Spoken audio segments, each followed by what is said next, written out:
Um mundo onde você não poderia fazer uma pesquisa sobre o seu encontro às cegas. Um mundo onde não pudesse achar, com um clique do mouse, o PIB do Cazaquistão. Um mundo no qual você, ao se sentir mal, não possa se sentar ao computador para descobrir se toma 2 aspirinas ou se deve chamar a emergência. É incrível, não é? Há apenas 10 anos atrás não havia nenhum Google e 5 anos antes disso não havia como fazer buscas na internet. E isso era um problema enorme. Porque de que adiantava o World Wide Web se você não podia navegar e ir aonde quisesse? As empresas que tentaram a mão na busca incluíram alguns dos nomes mais icônicos da história da rede, como Yahoo e Excite. Mas apesar dos caras que as iniciaram estarem entre alguns dos mais brilhantes dos anais do comércio americano, no fim eles se viram incapazes de sacar o programa. Aí uma dupla de crânios super nerds na casa dos 20 anos solucionou o problema das buscas. Vou contar como eles fizeram e também como, no processo, se tornaram multibilionários. Meu nome é John Heilemann e como jornalista cobri a revolução da busca desde o início. A história que estou aqui para contar é sobre as inovações de alta tecnologia que são a base dessa revolução e sobre o enorme levante econômico que ela provocou. É uma história emocionante, repleta de ambição feroz e engenhosidade, cheia de oportunidades aproveitadas e oportunidades perdidas, e de manobras e reuniões secretas que nunca antes vieram à tona, até agora. A internet. A pesquisa. Hoje, se você entrar na web e digitar o meu nome, John Heilemann, numa ferramenta de busca, Chan, em 1/3 de segundo você vai descobrir que sou jornalista de revistas e examinar um catálogo de tudo que já escrevi. E dado que existem mais de 150 milhões de sites e bilhões de páginas na web, a tecnologia que possibilita uma busca super precisa é uma espécie de milagre. E é um milagre que a maioria de nós não lhe dá o seu devido valor. Esquecemos que há pouco mais de 10 anos, a web era assim. Páginas e mais páginas de textos simples, listas imensas de frases sublinhadas. E encontrar o que você procurava na web era praticamente impossível. Não havia jeito de procurar as coisas. Só o que você podia fazer era seguir links e torcer que a sorte levasse você até alguma coisa útil. Para entender como viemos tão longe, como o milagre da busca pela web aconteceu, precisamos voltar a uma época anterior a Google, até a história de empresas como a Yahoo e a Excite, que prepararam o caminho para a sua existência e se tornaram os seus maiores rivais, e para um lugarejo na Califórnia, sobre o qual você já deve ter ouvido falar. Vale do Silício, Califórnia. Esta faixa de 50 quilômetros é o lugar certo para as pessoas com jeito para inventar o futuro e com apetite para enriquecer muito nesse processo. O lar de nomes lendários na área, como Apple, Intel e Oracle. O coração do Vale do Silício, a verdadeira nascente da indústria de alta tecnologia, a fonte de inúmeras ideias brilhantes, não é uma empresa, é a Universidade Stanford. E é aqui em Stanford que as raízes da busca podem ser encontradas.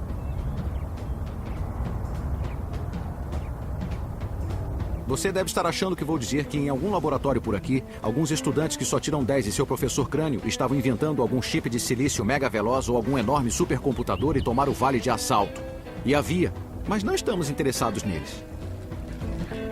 Estamos interessados em 2 indolentes chamados Jerry Yang e David Filo, que foram deixados à própria sorte quando seu professor tirou um ano sabático. Enquanto Jerry e David estavam à toa, tiveram uma ideia que se tornaria a base de uma das empresas mais conhecidas dos Estados Unidos e que os transformaria em bilionários. Hoje a empresa deles se chama Yahoo e está entre os sites mais navegados da web.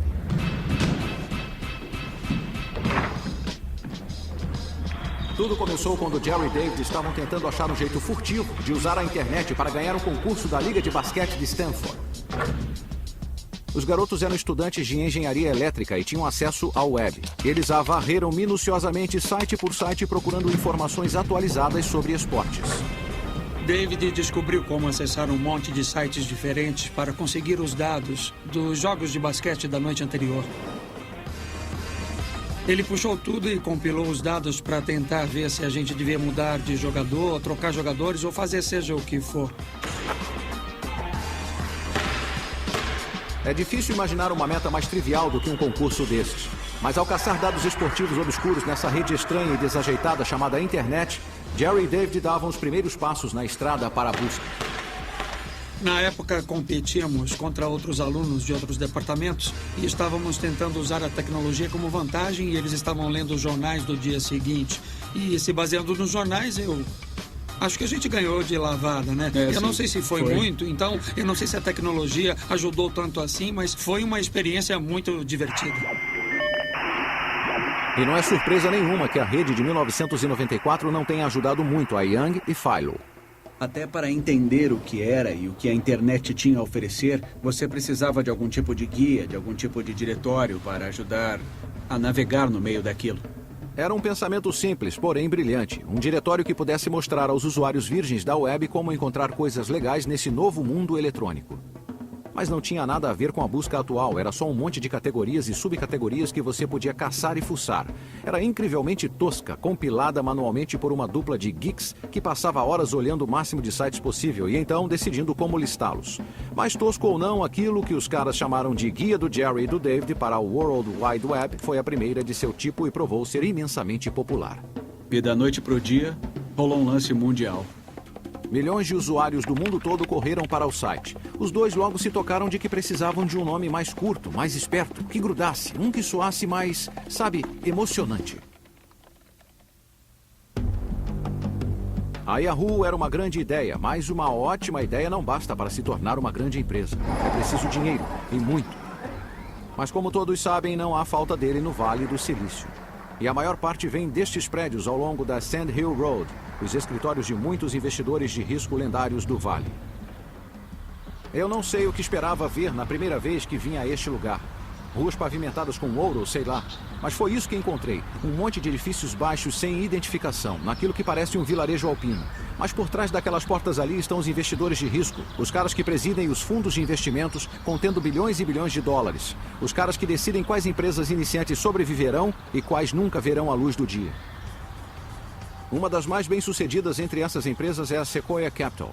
Seu sócio mais famoso, Michael Moritz, decidiu fazer uma visita aos jovens fundadores da Yahoo em seu trailer em Stanford. Lá dentro havia uma grande confusão. Aquilo era o pior pesadelo de toda mãe.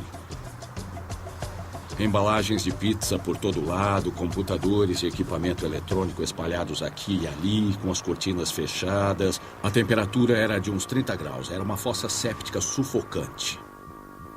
Era uma zona. Havia muitos motivos para ficar cético em relação a fazer na Yahoo. Eram apenas 2 pessoas e o seu plano empresarial era, para ser generoso, nebuloso. Mas o que Moritz não podia ignorar era o potencial do diretório da web de Young e Philo. Nos parecia bem claro que qualquer um que estava oferecendo um serviço que servia de guia para todas essas coisas que de outro modo eram difíceis de desvendar, com o passar do tempo, oferecia o potencial de ocupar um terreno muito estratégico. Moritz investiu $2 milhões no site de Young e Philo, mas foi uma aposta baseada em pouco mais do que um palpite.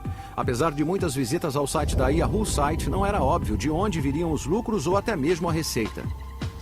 Nós tínhamos uma empresa, tínhamos de achar um jeito de faturar com ela e àquela altura não tínhamos nenhuma receita.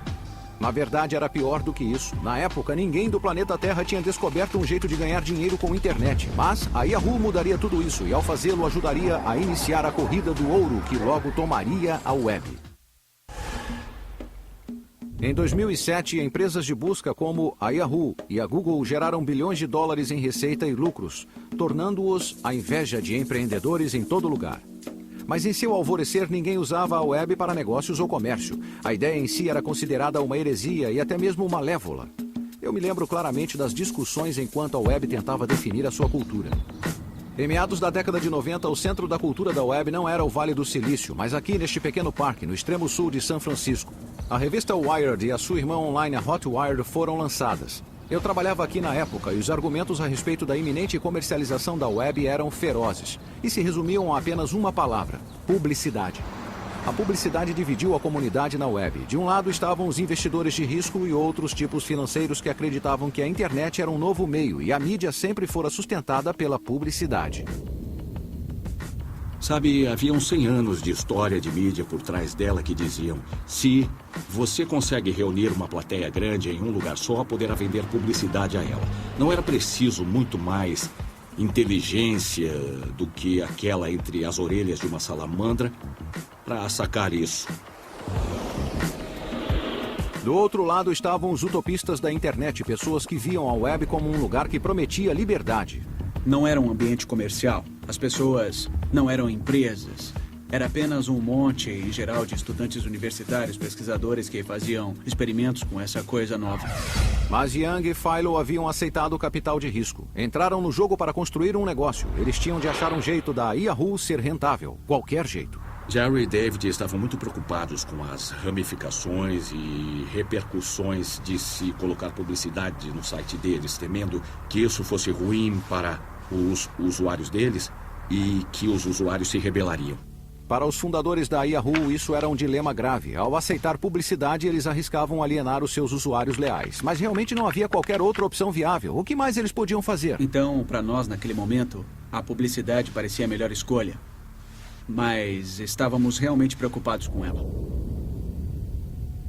Foi muito duro mesmo.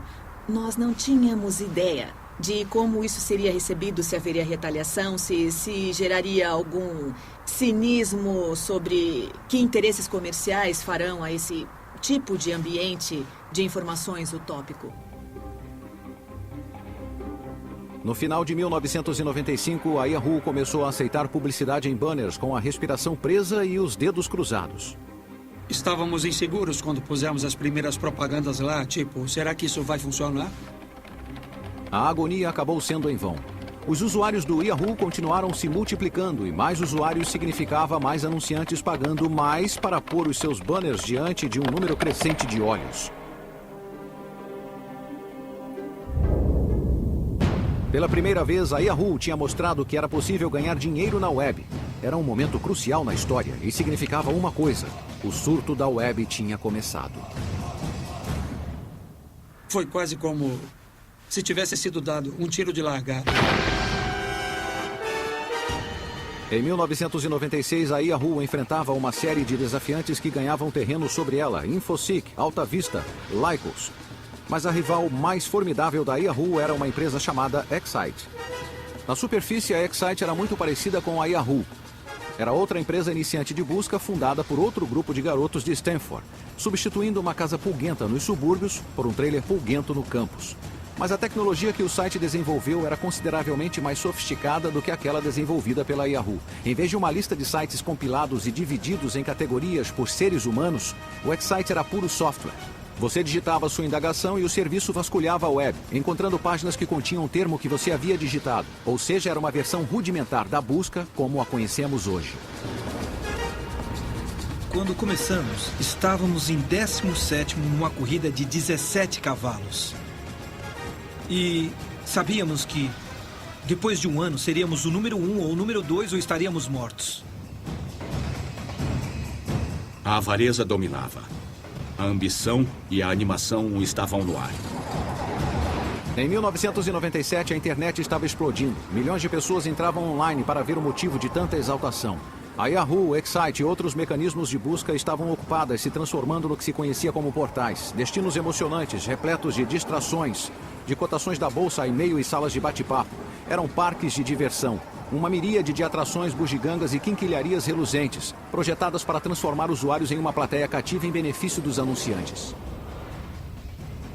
Ele fez com que as pessoas se envolvessem em inovação extrema, competição extrema e um jeito de viver muito extremo e insustentável. Pagávamos na mesma moeda. Nós lançávamos personalização e a Yahoo lançava personalização. A Yahoo lançava e-mail, nós lançávamos e-mail. Estou usando a busca do Yahoo para escrever um livro sobre estalar os dedos. Então, nos primeiros anos era uma coisa meio indefinida. Ninguém sabia o tamanho que isso teria. Legal! Mas embora as empresas de buscas estivessem fazendo grande sucesso, também estavam se tornando algo muito diferente do que eram quando começaram. Ao se concentrar nos atrativos, eles esqueceram o que tinha trazido os usuários a eles em primeiro lugar: a necessidade de encontrar coisas na web que não parava de crescer. Em outras palavras, as empresas de buscas pararam de se importar com a busca. Do Vale do Silício às ruas de São Francisco, a área da Bahia estava repleta de crânios ambiciosos, atrás de oportunidades concebíveis relacionadas à web, solucionando problemas concebíveis relacionados à web, certo? Não. De fato, a maior oportunidade ainda estava lá fora, encarando as empresas de busca bem nos olhos, mas seu sucesso as deixou tão cegas que não podiam ver. O problema era, falando claramente, que quando o assunto era localizar informações relevantes na web, a Yahoo, a Excite e o resto das chamadas empresas de busca eram uma droga. Você podia passar o dia todo digitando várias combinações de palavras para encontrar o que você queria e ainda assim não ter nenhum resultado. A maioria dos resultados eram links de sites tentando vender alguma coisa que você não queria e frequentemente obscenas. Em suma, o mundo tinha fome de um jeito radicalmente melhor para fazer buscas na web. E com certeza isso veio da mesmíssima instituição que já havia produzido a Yahoo e a Excite, Stanford. Mais uma vez, o nome da empresa era descaradamente pateta. Google, uma variação na palavra Google, um termo matemático para 10 elevado a 100, e novamente os fundadores eram uma dupla de geeks jovens e pouco socializados, Larry Page e Sergey Brin. Eles se conheceram na primavera de 1996, em uma visita guiada de São Francisco para estudantes que iam se formar em Stanford. E quem liderava a visita era Sergey, um belo garoto russo-americano, meio revoltadinho. Ele tinha uns 19 anos. Que é muito novo. Era um dos nossos candidatos mais jovens ao PhD. Eu me lembro que ele era bem sucinto. Era o tipo de pessoa com respostas rápidas e tinha um ponto de vista radical. Larry foi um dos últimos estudantes na visita naquele dia. Era um garoto típico do meio oeste, filho de um acadêmico. E a coisa mais incrível que já tinha feito foi uma impressora a jato de tinta com Legos.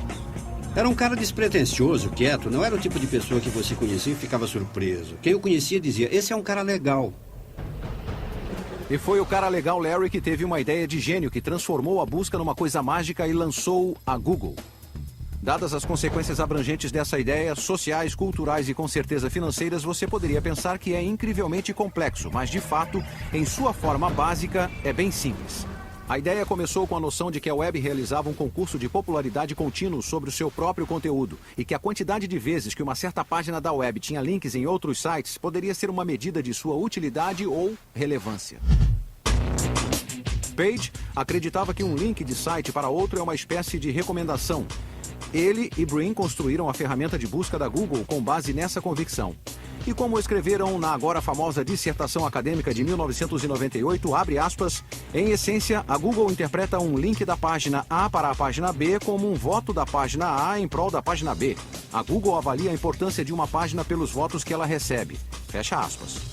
Em outras palavras, quando um site sobre, digamos, Abraham Lincoln resulta em 15 milhões de links, isso significa que muita gente acha útil. Outro site de Lincoln que, digamos, resultou em 11 links, não impressionou quase ninguém. Essa realização levou Page e Brin à sua própria versão do ditado siga o dinheiro. Para encontrar os sites mais relevantes, o que você tinha de fazer era contar os links.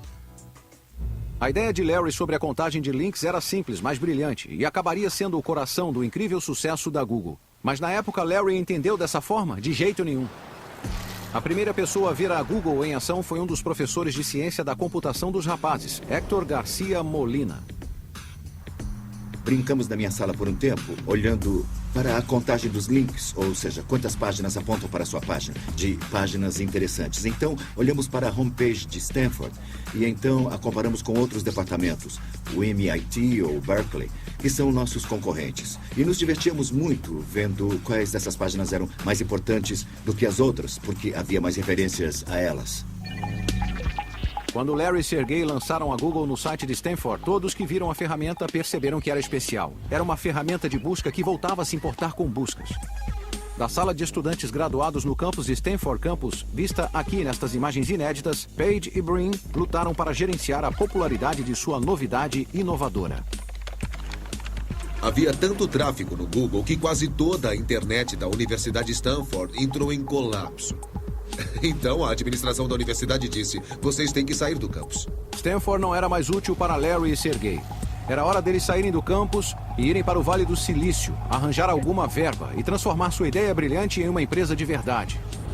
E ao fazê-lo, eles se juntariam a milhares de candidatos a empreendedores, buscando fama e fortuna no ramo.com do Vale do Silício. E isso significava que as chances estavam contra eles.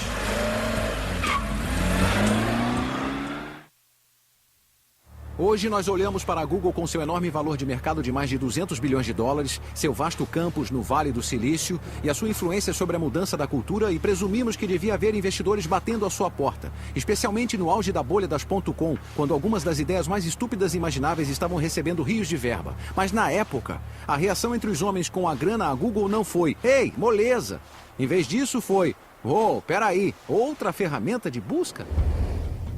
Uma das primeiras e poucas vozes dissonantes nesse coro de dúvida era aquela de Vinod Khosla, um investidor de risco altamente bem-sucedido, um guru da tecnologia e um dos cofundadores da Sun Microsystems.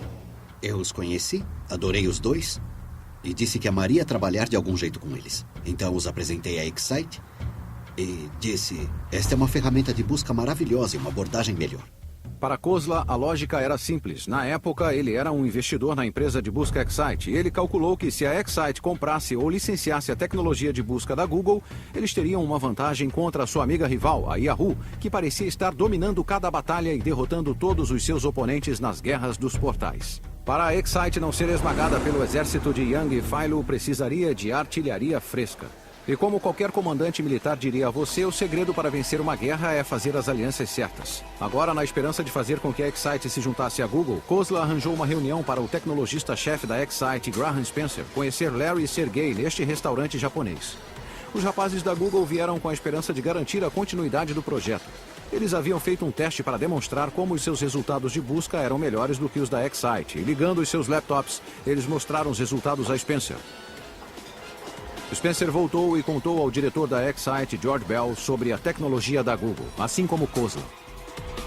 Eu vi muita resistência. Eles sempre voltavam dizendo que a busca era genérica, nós podemos fazer isso, somos quase tão bons quanto eles, não importa. E não era questão do preço, porque na época a Google era muito barata. Eles podiam tê-la comprado por cerca de $1 milhão e vale 100 bilhões de dólares hoje. Espera, vamos ver isso de novo. A Excite podia ter comprado a Google por cerca de $1 milhão. Em termos de Vale do Silício, isso é uma ninharia. A empresa tinha acabado de cair fora daquilo que para eles seria um negócio da China.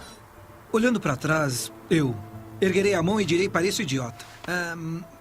Mas as pessoas não achavam que havia dinheiro na busca. Ou as pessoas achavam que havia pouco dinheiro na busca. Eles não achavam que era rentável mesmo. Quer dizer, na real, a busca é rentável. É rentável. Mas não foi só a Excite que não enxergou todo o potencial da Google. Todas as empresas em busca do Vale do Silício se fechou para eles. Então, cada vez mais frustrados, Larry e Sergey procuraram um de seus professores de Stanford, que também era um empresário, um homem chamado David Chariton.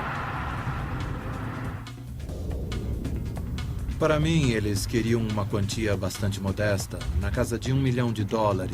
E eu tinha faturado um pouco com uma empresa iniciante que tinha sido comprada pela Cisco e estava trabalhando com Andy Bechtolsheim, que é um conhecido investidor no Vale do Silício.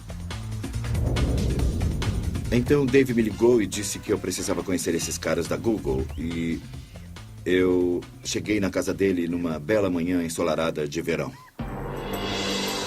Larry e Sergey já estavam desesperados. Se David Chariton e Andy Bechtolsheim não vissem o potencial da Google, provavelmente era hora dos rapazes voltarem a se dedicar ao seu PhD. O Larry chegou primeiro. Aí o Sergey chegou. E depois o Andy chegou em seu Porsche. Quando cheguei na casa do Dave, Larry e Sergey já estavam lá. Então, eles imediatamente começaram a fazer uma demonstração para mim. Conhecemos esse cara, ele deu uma olhada rápida na nossa ferramenta de busca e nós batemos um papo com ele. Eles fizeram uma demonstração. Esta é a Google, podemos digitar aqui dentro e tem o Estou com Sorte e todos esses outros elementos. E imediatamente ficou claro que essa era uma ideia muito, muito boa. E eu acho que o Andy comprou rapidamente a ideia. Na verdade, acho que era a melhor ideia que eu já tinha visto na minha vida. Então ele disse: sabe, eu não quero que vocês fiquem estressados com isso ou tenham de se preocupar tanto com problemas de dinheiro agora. Por que eu não faço um cheque agora? Então, eu fui correndo até o carro, peguei meu talão de cheques e fiz um cheque para eles na hora. Ele voltou com o talão de cheques e nos fez um cheque de $100 mil. Para a Google, $100 mil. Acho que o Sergey disse: nós nem temos uma conta no banco. E o Andy disse: bem, depositem quando tiverem uma. Eu acho que eu nunca tinha feito um cheque tão rápido assim, daquela maneira. Essa foi a única vez na minha vida. Vamos pensar nisso. Quantas pessoas você conhece que estariam dispostas a fazer um cheque de $100 mil na hora para um par de estudantes desleixados? Quer dizer, mesmo para um cara como Andy Bechtolsheim, que valia muitos milhões de dólares, a coisa toda parece meio doida. Mas é o tipo de coisa que acontece aqui no Vale do Silício. É por isso que chamavam os primeiros investidores de anjos. Eles estão no ramo de fazer pequenos milagres. Andy claramente estava botando muita fé neles, não só não levando o seu dinheiro para o México, mas eles foram embora com um novo ânimo, segundo me lembro. Tipo, realmente podemos fazer isso. O investimento de Bechtolsheim foi seguido de cheques de um punhado de outros anjos, totalizando $1 milhão. $1 milhão deve ter parecido muito dinheiro para 2 alunos subsistindo basicamente de fast food. Mas como Larry e Sergey logo descobririam, $1 milhão era pouco no ano frutífero do Vale do Silício. Esse Clark Kent meio magricela é L. John Doerr, talvez o mais famoso e bem-sucedido investidor de risco do Vale do Silício. Ele já financiou a Sun, a Compaq, o Netscape e a Amazon.com, e oficialmente é o homem com toque de Midas. Então, praticamente inevitável que Page e Brin acabariam na porta de Doerr. Eles estavam tão convencidos de que a busca era uma coisa tão grande, tão importante, que crescer tanto que eu perguntei até onde. E Larry Page, totalmente sério, disse: bem, 10 bilhões em receita. Aí eu caí da minha cadeira. Eu tinha a certeza de que eram empresários muito ambiciosos, com uma visão poderosa. Poucas coisas faziam o barco de John Doerr flutuar mais do que ambições grandiosas. E até naquela época, Page e Brin tinham ambições que fariam qualquer mortal corar. Eles queriam organizar literalmente todas as informações do mundo, torná-la buscável e universalmente acessível. Oh!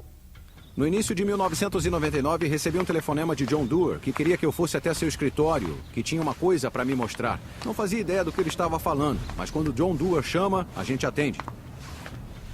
Doerr me sentou atrás de sua mesa e me disse que havia feito um investimento em uma empresa iniciante. Uma ferramenta de busca, imagine. Então ele se virou para o computador, abriu o navegador e me mostrou um site que eu não conhecia, google.com. A diferença era surpreendente, assim como a simplicidade radical do Google, e os resultados eram incrivelmente precisos. Eu me virei para Doerr e disse: uau, isso é impressionante. Mas não tem publicidade no site, nem mais nada. Como é que isso vai dar dinheiro? E Doerr respondeu: esses caras estão solucionando o problema mais difícil da internet. E se não descobrirmos como ganhar dinheiro com isso, precisamos sair desse ramo. Mas descobrir como a Google se tornaria lucrativa provou não ser nada fácil. E à medida que os dias que passavam e viravam meses, sem um plano empresarial, os investidores foram ficando cada vez mais inseguros. Não havia nenhum meio de sustento para nenhum dos associados ao Google. Não havia dinheiro trocando de mãos. E os fundadores tinham de contratar pessoas, tinham de pagar as pessoas, tinham de comprar equipamento para armazenar o serviço, e tudo isso requeria dinheiro. Cerca de $500 milhão saíam pelas portas da Google todo mês. E isso significava que os $25 milhões no banco não durariam muito. A solução óbvia era seguir os passos da Yahoo e da Excite e pôr banners de anúncios no site. Mas em uma de suas decisões mais corajosas e mais visionárias, Page e Brin se recusaram a seguir o caminho mais fácil. Eles simplesmente não conseguiam suportar a ideia do Google se tornar apenas mais um portal apinhado. Eles queriam garantir que as pessoas tivessem uma experiência incrível, mas também com anúncios que fizessem sentido para as pessoas. Page e Brin não eram contra a publicidade em si. Eles só queriam que fosse de uma maneira mais fácil e webificada. Mas eles não conseguiam pensar qual seria essa forma. Mas o tempo e o dinheiro estavam acabando, então na ação mais controversa da vida de sua jovem empresa, eles encontraram a solução para o seu problema de uma maneira típica do Vale do Silício. Eles a copiaram de outra pessoa. E essa outra pessoa era este homem, Bill Gross. Baseado em Los Angeles, Gross não tinha nenhuma ligação com a Google. Ele administrava uma empresa pequena chamada Ideal Lab, uma espécie de incubadora de ideias inovadoras e as empresas iniciantes que as criam. Foi Gross quem descobriu a charada da publicidade na internet e, de certa maneira, garantiu a salvação para a Google. Eu passo a vida olhando problemas que vejo e procurando maneiras de solucioná-los. Quer sejam problemas rotineiros como trânsito, ou problemas de saúde, ou problemas de tecnologia. Mas eu sempre gosto de olhar para tudo e dizer como poderia ser melhor. No decorrer de sua carreira, Gross já tentou a mão em tudo, desde robôs a painéis solares. Mas no final da década de 90, a sua obsessão era a propaganda na web. Quando vi esse problema em particular, nessa empresa, enquanto as nossas empresas procuravam meios para anunciar de maneira mais eficaz, eu estava dizendo a mim mesmo como fazer isso melhor. O que há de errado com a maneira como estamos comprando a publicidade? Como gostaríamos que fosse? Olhando para trás, a ideia de Gross, assim como a contagem de page dos links, era brilhantemente simples. Começou com a percepção de que quando alguém digita uma indagação, não só está dizendo ao mundo o que lhe interessa, mas frequentemente diz ao mundo o que está interessado em comprar. Então, se eu digitar as palavras Bob, Dylan, estou dizendo resumidamente que estou curioso sobre ele, que eu talvez queira comprar o seu novo álbum. Agora pegue essa informação e todos os outros nomes de músicos que já digitei no Google e de repente você tem uma imagem detalhada de mim e sabe que sou fã de música. Uma informação de grande valor para o ramo fonográfico. E isso é em essência o que Bill Gross viu e viu antes de qualquer um, que uma ferramenta de busca poderia ser e provavelmente seria uma das formas de pesquisa de mercado mais poderosas e eficazes do mundo. No jargão do ramo, os termos que você digita numa ferramenta de busca são chamadas palavras-chave, e Gross se deu conta de que poderiam valer uma fortuna. As palavras-chave são o futuro do setor. As palavras-chave são tão valiosas porque quando uma pessoa digita uma palavra-chave em uma ferramenta de busca, ela dá a você uma janela enorme sobre sua intenção naquele momento. E se você consegue fazê-la digitar várias palavras, isso não tem preço.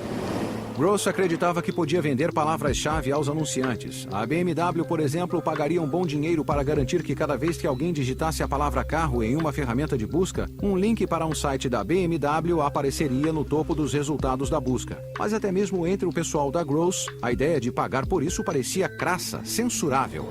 E para algumas pessoas nessa reunião, isso foi muito repulsivo. Havia algumas pessoas torcendo o nariz para a ideia e dizendo, você nunca vai se dar bem com isso. E eu disse, ora, é igualzinho as páginas amarelas. Pensem na utilidade das páginas amarelas. E eu deixei a reunião, voltei correndo ao meu escritório, peguei as páginas amarelas, levei de volta, coloquei na mesa e disse, vejam como isso é útil. Você procura uma coisa aqui, esses são anúncios pagos. E é isso que o cliente quer quando está procurando por encanador. Por que não fazemos isso numa ferramenta de busca? Seria útil. E a grande ideia acabou sendo uma busca feita como nas páginas amarelas. Gross finalmente persuadiu os céticos em sua empresa e em 1998 ele lançou um site baseado em palavras-chave e links patrocinados que acabou sendo conhecido como Overture. Foi um sucesso instantâneo. O diretor da empresa veio até mim e disse, estamos lidando com bilhões de microtransações. Somos maiores do que a companhia telefônica, até mesmo na quantidade de transações com que estamos lidando. E então me dei conta, isso é mesmo uma coisa grande. O que Gross não sabia era que no Vale do Silício ele estava sendo observado e que a Google acabaria vendo a ideia dele como a solução de seu dilema de projeto empresarial. Larry e Sergey aconteceram num site pequeno, o Overture, que estava crescendo bem com listagens patrocinadas. E acho que Larry em particular sentia que isso oferecia um mapa para um ramo em que o Google poderia entrar. Os rapazes da Google combinaram de se encontrar com Gross e depois encontrá-lo repetidas vezes. Grande parte da história empresarial é determinada por esses encontros entre os aspirantes e titãs se reunindo a portas fechadas. Bom, eu me encontrei com Larry e Sergey e estávamos falando sobre encontrar um jeito de mesclar a enorme monitoração que o GoTo estava tendo e resultados de buscas incrivelmente relevantes que a Google tinha. E falamos várias vezes sobre diferentes maneiras de incorporá-las juntas. Às vezes, reuniões como esta terminam com ambos os lados emergindo junto, mas outras vezes, não. Esse foi o caso com a Google e a Overture. E o que aconteceu exatamente ainda é um mistério. Mas o resultado foi bem claro. Primeiro, Larry e Sergey deixaram as conversações, sem fechar nenhum tipo de acordo. E então, pouco depois, a Google inaugurou um serviço chamado AdWords, que era incrivelmente semelhante ao da Overture. Parece suspeito? Pode apostar que sim. Gross prosseguiu, mas finalmente os dois lados se entenderam fora dos tribunais. E uma coisa é certa, o acordo incluiu dinheiro bastante em ações da Google para manter Bill Gross extremamente feliz. Achamos que daria valor adicional, mas nunca pensamos que tivesse esse tipo de impacto e alcance e resultasse num plano empresarial online valioso. Mas adoramos que tenha acontecido. A Google incrementaria a ideia original de Gross de várias maneiras importantes, mas a principal era que separaria os anúncios dos chamados resultados de busca orgânicos.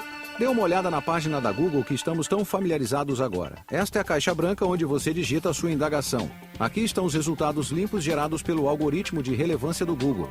Então aqui em cima e à direita temos os anúncios, os links azuis patrocinados pelos quais as empresas pagaram. E é deles que a Google faturou bilhões em lucros nos últimos anos. Ficou claro que era uma experiência melhor para o usuário do que chegar num site que parecia a Rua 42 ou Times Square às 2 da madrugada. E eles acharam que seria melhor para os anunciantes também, porque resultaria em mais negócios para eles. E essa foi uma ideia maravilhosa, incrível e surpreendente no início de 2000. O que a Google tinha feito não foi apenas abrir um caminho na direção de seu sucesso comercial. Tinha criado as fundações para a astronômica decolagem da publicidade na internet em grande escala. De repente, com AdWords e serviços semelhantes da Microsoft e da Yahoo, qualquer um que quisesse pôr seus produtos online, da Toyota e do Citibank, até um pastor nas montanhas rurais vendendo tapetes de pele de bode, tinha à sua disposição um meio eficaz de chegar a um mercado global. O que nós agora entendemos é que esse foi o nascimento da economia na internet e a Google, o seu principal jogador. Em 19 de agosto de 2004, a Google abriu o seu capital colocando as suas ações à venda na Bolsa de Valores Nasdaq. Nos 5 anos anteriores, a empresa tinha ido de zero a incríveis 3 bilhões de dólares em receitas anuais e tinha se tornado um nome conhecido. A abertura da Google causou um frenesi de especulação e expectativa, especialmente entre aqueles que torciam para ela revitalizar um setor de tecnologia ainda se recuperando da queda das .com. No Vale do Silício, na época, havia um adesivo de carro muito comum onde se lia: "Por favor, nos deem só mais uma bolha." Mas a maneira como a Google conduziu a sua abertura causou a ira de muitos e naquele fatídico dia especulou-se que era um desastre esperando para acontecer. Eu me lembro daquela manhã, sentado em uma sala de reuniões com uma televisão e vendo pessoas na CNBC falando como essa abertura seria terrivelmente mal sucedida e como era improvável que isso desse certo.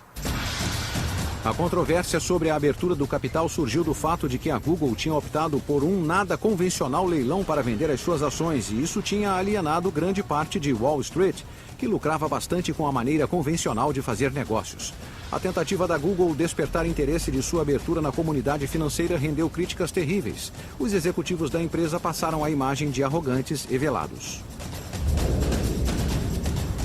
A abertura do Google era o assunto da mídia financeira e havia muitas forças poderosas em Wall Street que acreditavam que não era assim que eles queriam que a oferta pública de ações fosse feita. Os grandes e poderosos de Wall Street estavam naquela sala de reuniões no prédio da Nasdaq em Times Square, assim como John Doerr, Eric Schmidt, Larry Page e eu. O clima estava pesado e a única coisa que o aliviou foi quando Larry plantou seu futuro traseiro bilionário em uma tigela de creme de leite. É surreal. É uma parede enorme de pixels e gráficos e você se dá conta de que toda a economia mundial está passando diante dos seus olhos. E então, Larry e Eric subiram ao palco. E havia uma grande expectativa sobre a abertura do mercado.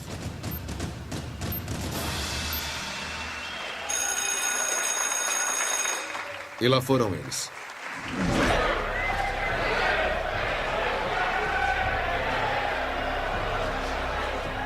E é claro que, na hora do almoço, a bolsa abriu e começou com $100, $15 a mais do que o preço do dia anterior e nunca mais caiu abaixo disso.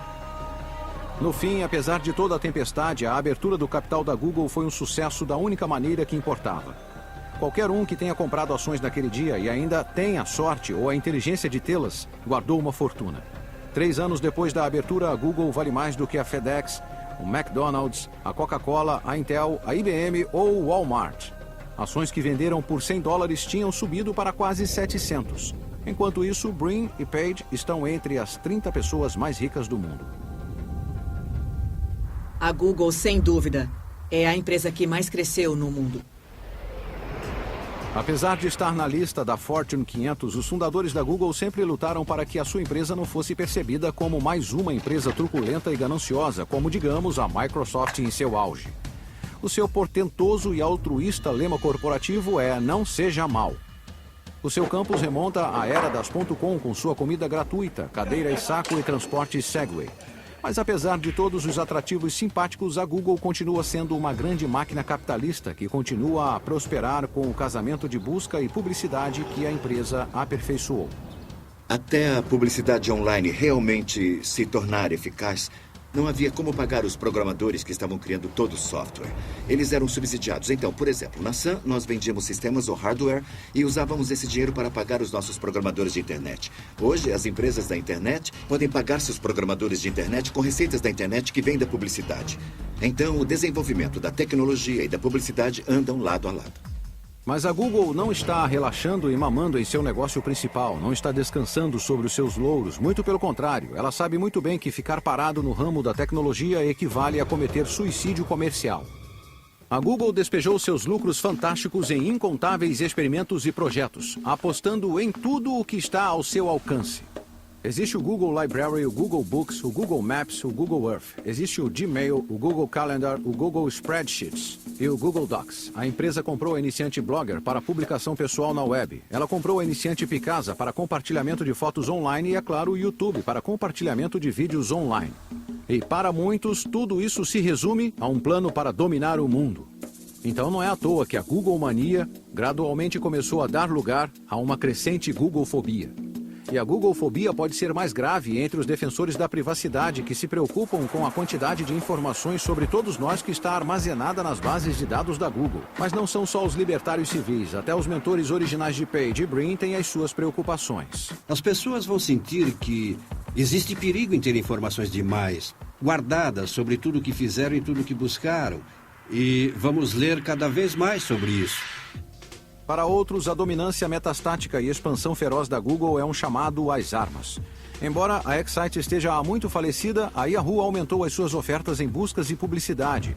E quem também tem como missão derrubar a Google é a Microsoft, uma empresa conhecida por nunca desistir e por chegar tarde à festa, mas sempre ser a última a permanecer de pé.